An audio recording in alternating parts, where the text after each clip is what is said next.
Hi, and welcome back to Testa's Tuesday Tips.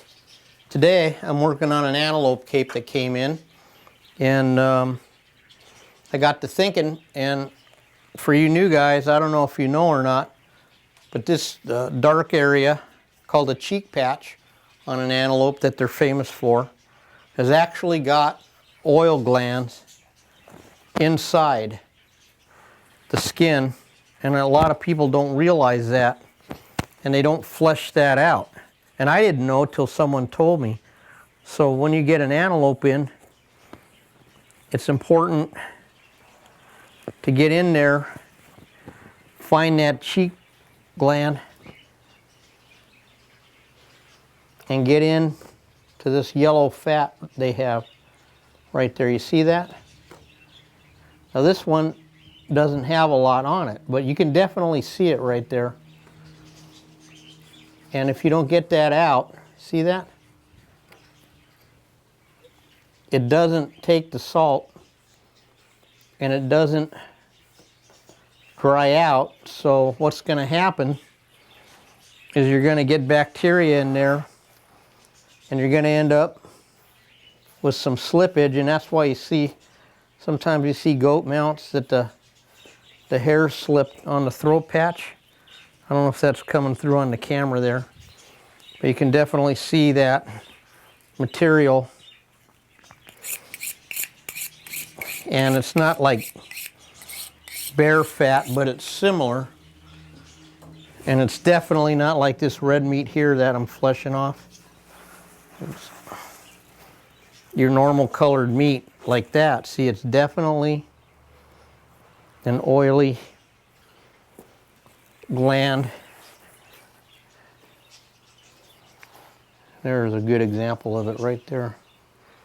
Like I said, this antelope and the younger ones don't have it as thick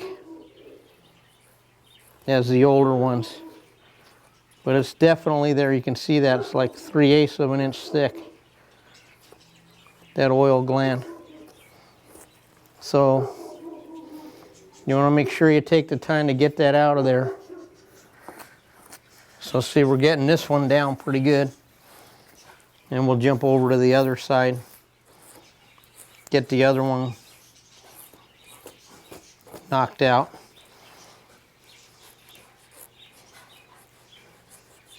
Then again, I'm really trying hard not to make a little hole. Sometimes you do. And of course you got to stitch them up, which is, nobody likes to sew. You just go around and make sure this feels like a little bit up here still.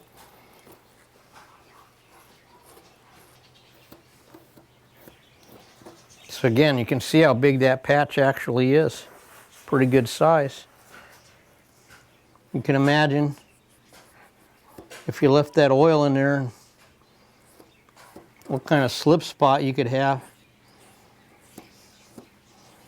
I just was really lucky when I started it. For some reason, I didn't even know about it 25 years ago, and then someone told me, and I actually never had any, slippage, but I must have just got lucky.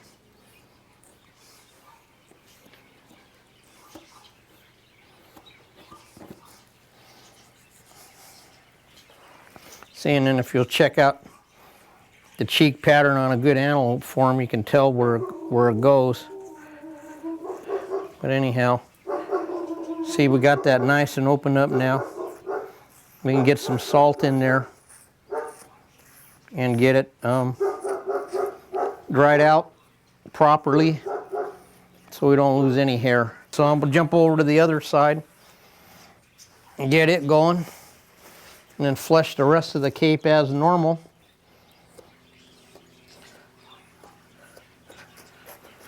And then if you don't know where it is, you can see this patch right here, the dark spot, and you can kind of feel where it's thicker right there.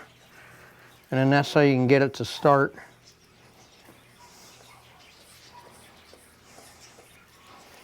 So then I'll go in till where I get it. See that? And then I'll get it started, and then once you get it started, you can kind of try to follow it around.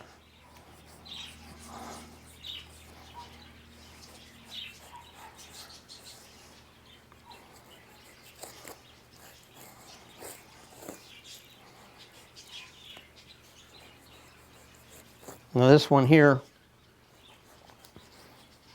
like I said before, it's not real thick, but I've done some that's been real thick. But as you can see, it's still thick enough that it could cause problems. Because you can see how this other flesh here is already drying out, because I kind of pre-salted it to get it sticky. But that's just not going to dry. That salt ain't going to penetrate through that thick hide right there and get into that.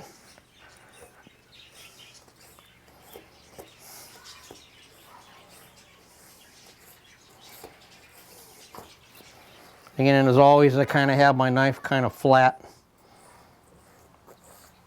As I go, I'm not going down like this, I'm kind of going across.